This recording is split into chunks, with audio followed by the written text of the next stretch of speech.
우리나라에서는 제대로 된 회고록을 찾기가 매우 힘듭니다. 회고록을 읽으면은 자랑이 많습니다. 약점은 덥습니다. 그리고 불리한 이야기는 하지 않습니다.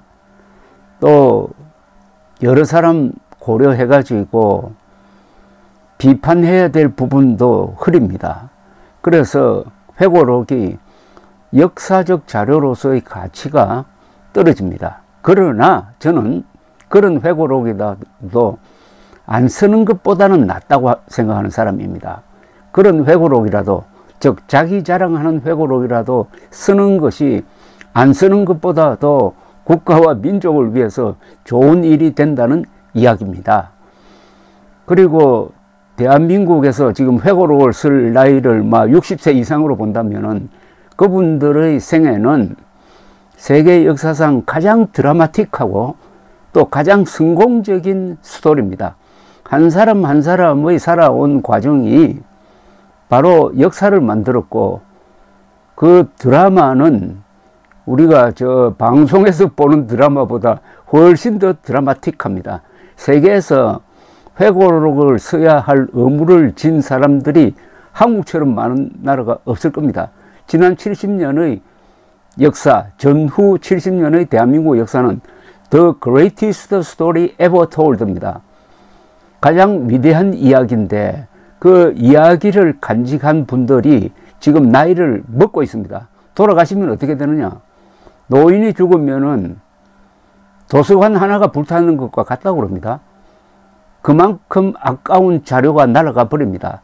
그러니까 기억력이 있을 때, 체력이 있을 때 제발 여러분들 회고록을 쓰십시오. 내가 뭘 했다고 회고록을 쓰느냐, 그렇게 겸손해 하면 안 됩니다. 60년, 70년 사는 사람 중에 전하고 싶은 이야기가 없는 분이 누가 있습니까?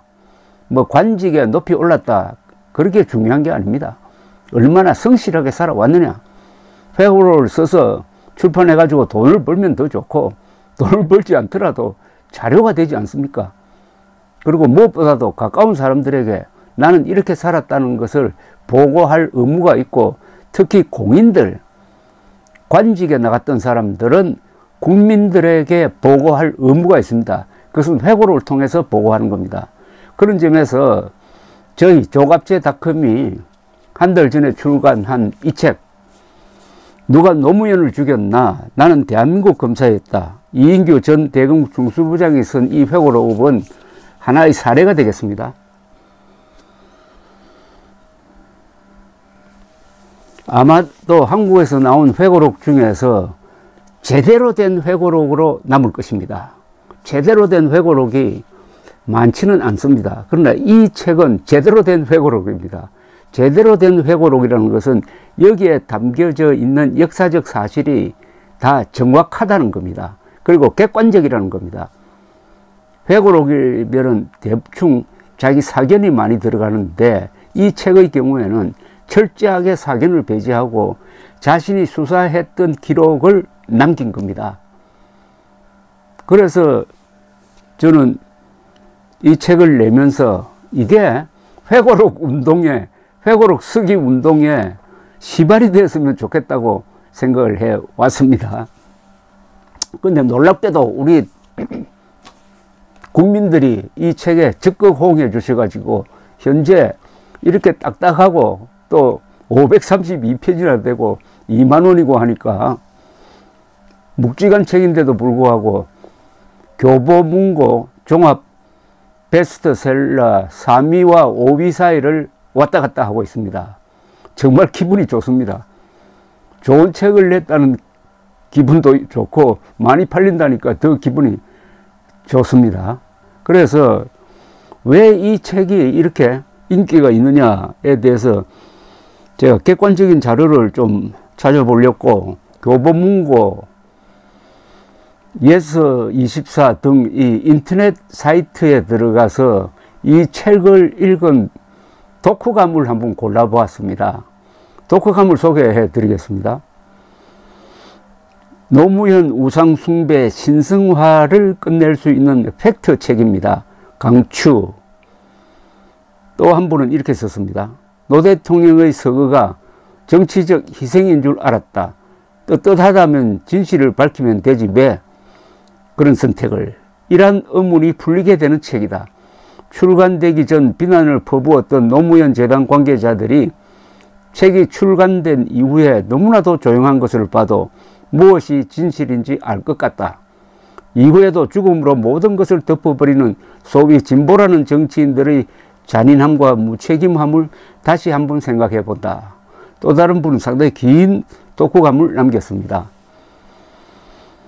단숨에 읽어 나갔다. 책 부제의 강렬한 인상과는 달리 마치 해밍웨이가 글쓰기 원칙처럼 감정의 과잉이나 가타부타 사건에 대한 사견을 덕지덕지 붙이는 소위 척하면서 쓰는 글쓰기가 아닌 게 퍽 인상 깊다. 어떻게 보면 6.25 이후의 내전 상태가 국가 내부에서의 내전 상태로 바뀐 한국 사회에서 어느 한 검사의 시선을 담담히 기록한 듯하다. 책에 나온 여러 당사자들에 대한 태도 역시 무관심한 듯한 시선으로 바라보려고 쓴 여력이 보인다. 진영 논리에서 잠시 벗어나 이인규 그가 쓴 글을 일로라면은 한국 사회의 한 단편을 이해할 수 있어서 좋았다. 한 시대의 기록, 누군가는 썼어야 했는데 그가 썼다. 책 내용이 모두 다 사실이 아니겠지만 누군가의 기록으로서의 가치는 충분한 듯 보인다. 10여 년이란 세월이 그의 생각을 피폐하게 만들기보다는 자신의 콤플렉스를 책 전반부에 배치하면서 담담하게 그리고 담백하게 글을 써 내려갈 수 있는 자신의 담금질의 시간인 듯 보여 그 역시 평범한 사람이 아님을 알 수 있다. 이 정도 서평은 신문에 날만한 아주 고급 서평입니다. 건전하고 상식적인 사고를 하는 사람들은 그 맥을 이미 파악하고 있는 내용이다. 책 출판을 계기로 더 이상의 선동이나 성역화 작업이 없기를 바란다. 이 책의 기여가 있다면 노무현 우상화에 대한 도전입니다. 동시에 노무현의 죽음에 거짓의 재단을 쌓았다는 문재인의 위선에 대한 폭로이기도 합니다. 정말 거짓의 산이 무너지는 내용이었습니다. 그동안 왜곡되었던 사실과 정의로운 검사를 위해 최선을 다한 중수부 이인규 부장의 삶의 과정이 고스란히 담겼습니다. 정말 감동받았습니다. 거짓의 산을 무너뜨린다는 게 바로 이 책의 목표이기도 합니다. 읽고 나니 여러 가지 면에서 가슴이 아픕니다. 잘못 끼워진 단추를 풀어 이제는 모든 것이 제자리로 돌아갈 수 있기를. 대안적 진실이 더 이상 진실 대신 그 자리에 앉아 있어서는 안 됩니다. 또 다른 분, 진영 논리가 아닌 사실을 글로 정리해 주셔서 감사합니다. 이 책이 설득력이 있다면 이 책은 법리와 사실에 기초해서 쓴 것이지 좌우 진영 논리에 가담하지 않았다는 점일 것입니다. 노 대통령이 코너에 몰렸을 때 악형량이 돌아올까봐 철저히 외면하던 배신자들이 노 대통령이 사망하자 파리떼처럼 꼬여들었다. 그리고 정권까지 창출했다. 이 책을 통해 그쪽의 조작, 선동질, 배반, 부정부패의 실체를 정확히 알게 됐다. 존재 자체를 부정당하고 능욕당한 당사자들은 이인규 씨를 한번 고소해 보시라. 소극적 반박문, 침묵 정도가 할 수 있는 전부지 건드렸다가 더욱 적나라한 팩트가 드러날 것이기 때문이다. 또 다른 분, 국민의 알 권리, 올바른 역사의 기록을 위해서도 거짓을 바로잡고 진실을 알려야 한다. 이제 진실을 마주해야 할 시간이다. 책이 너무 흥미진진합니다. 한미 범죄인 인도 조약 같은 굵직한 업적을 가진 강골 검사셨네요. 지금이라도 진실을 밝혀주셔서 감사합니다. 진실의 힘은 강하다. 저자의 용기에 박수를 보낸다. 제가 읽은 자서전 중 숨겨져 쉬쉬하던 과거 국내 정치 경제 현실을 솔직 담백하게 기술해서 잊혀진 진실을 감동적으로 기술한 최고의 정치 논술서였습니다. 땡큐.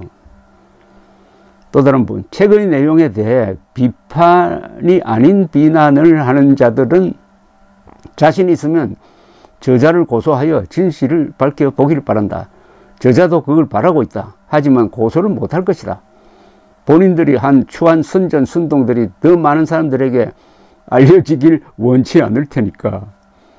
또 다른 분은 검찰의 존재 이유를 알게 해준 책, 금수완박의 혈안이 된 이유를 알았다.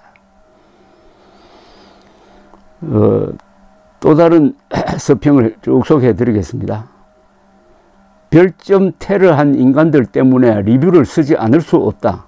사람들 생각이야 당연히 다를 수 있지만 무조건 별점 테러한 사람들의 내용을 읽어보면 어떤 내용이 틀렸다, 잘못됐다 한 지적이나 반론은 전혀 없고 그냥 나쁜 놈이다, 가치가 없는 책이다 등의 감정적 욕설에 불과할 뿐이다. 과연 책을 읽어보거나 리뷰를 쓴 건지. 본 책에는 여야를 막론하고 잘못한 부분에 대해서는 수사한 팩트에 의거 법과 원칙에 따라 비판하고 있다. 만약 책의 내용에 불만이 있다면 어떤 부분이 잘못되었는지 근거를 가지고 반론해야 하는데 이런 유의 글에서는 그런 걸 전혀 볼 수가 없다.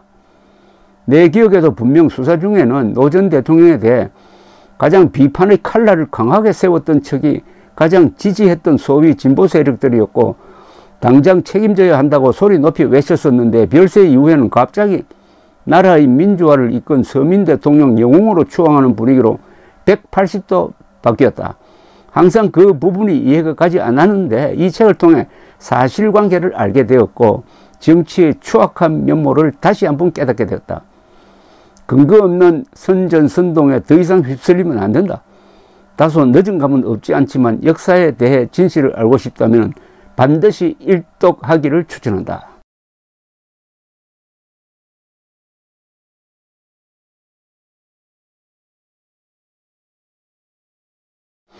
이 책을 읽기 전 부정적인 여론이 수도 없이 많았다. 나 또한 메시지를 비난하기보다 메신저를 비난했다. 이 책은 이인규 검사의 그간 검사 생활을 통해 20대 30대 청년들이 반드시 알아야 할 정치권의 민낯을 보여준다. 당신이 20대 30대라면 읽어라. 그리고 판단해보라.